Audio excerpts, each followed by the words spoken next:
आपल्याला सिलेबस कळावा, आपल्याला योग्य ते पेपर्स कुठले आहेत, किती गुणांचे आहेत, संपूर्ण मार्गदर्शन व्हावं यासाठी व्हिडिओ बनव. सो त्याच्यामुळे मी हा व्हिडिओ बनवत आहे. चॅनलला नवीन असाल तर चॅनल नक्की सबस्क्राईब करा आणि शेवटपर्यंत व्हिडिओ पहा, तेव्हाच तुम्हाला कन्सेप्ट लक्षात येईल. पहिले टी म्हणजे काय, CET म्हणजे काय, सेंट्रल CET म्हणजे काय. सेंट्रल CETचा अर्थ आहे जी सेंट्रल थ्रू घेतली जाते शिक्षकांसाठी. त्याच्यानंतर ही परीक्षा किती गुणांची असते, 150 प्रश्नांची. 150 प्रश्न असतात, 150 मार्काचे असतात. म्हणजे निगेटिव्ह मार्किंग याला नाही, फक्त 1 मार्काचा एक प्रश्न आहे आणि 2.5 तासाचा हा पेपर असतो. सगळ्यात महत्त्वाचं आता पेपरवरचे सिलेबस भरपूर जणांनी लँग्वेज 1 लँग्वेज 2 याच्यात भरपूर जणांना कन्फ्युजन आहे. ते देखील मला आता इथं दूर करायचं आहे.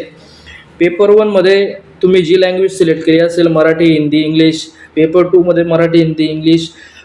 कारण की एका प्रश्नाचं मराठीमध्ये बी असतात, खाली हिंदीमध्ये बी असू शकतं.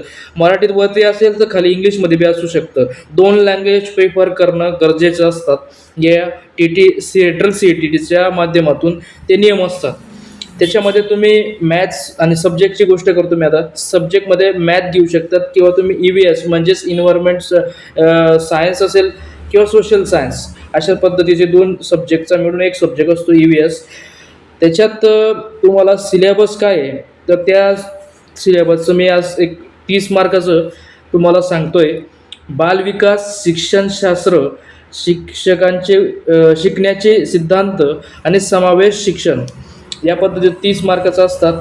त्याच्यामध्ये लँग्वेजमध्ये पहिल्या लँग्वेजमध्ये भाषा आकलन, व्याकरण,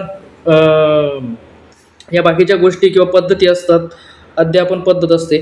त्याच्यानंतर सेकंडमध्ये इनोग्राफर, ग्रामर, त्याच्यानंतर जे इतर काही गोष्टी ज्याच्यामध्ये तुम्ही प्रेफर करू शकतात. त्यानंतर मॅथमॅटिक्स आहे. मॅथमॅटिक्समध्ये तुम्हाला कळलंच असेल, तुम्ही विद्यार्थ्यांना शिकवतात. सो त्याच्यामुळे आपल्याला पाहिल्याबरोबर लगेच समजमध्ये येत असेल टक्केवारी, भूमिती, डेटा हाताळणे, संख्यात्मक पद्धत या पद्धतीच्या सगळ्या गोष्टी असतात. इन्व्हायरमेंट सायन्स म्हणजे सांगण्याचा विषय नाही. पर्यावरण, कुटुंब, अन्न, पाणी, विज्ञानाशी मूलभूत तत्त्वे या सगळ्या गोष्टी त्यात दिसतात. पेपर 2 मध्ये सिलेबस काय असतो, तो CDP language first, language second आणि mathematics, science and social science या सगळ्या गोष्टी असतात. सायन्समध्ये भौतिकशास्त्र, रसायनशास्त्र आणि मूलभूत जीवनशास्त्र असतात. त्याच्यात सोशल सायन्स, इतिहास, भूगोल, राज्यशास्त्र आणि अर्थशास्त्र असतं.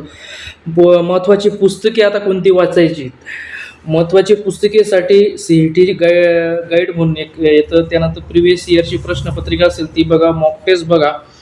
त्याच्यानंतर अभ्यास नीती कशी करायची, तर अभ्यास नीतीमध्ये दररोज 4 ते 5 तास आपण करू शकतात अभ्यास. सॉरी, 1 मिनटं,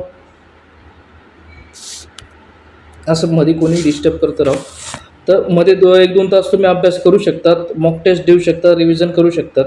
बरोबर. त्याचा निष्कर्ष योग्य नियोजन, तुमच्या पद्धतीने नियोजन करा. CETला सेंट्रल CETला यश तुम्हाला नक्कीच येईल.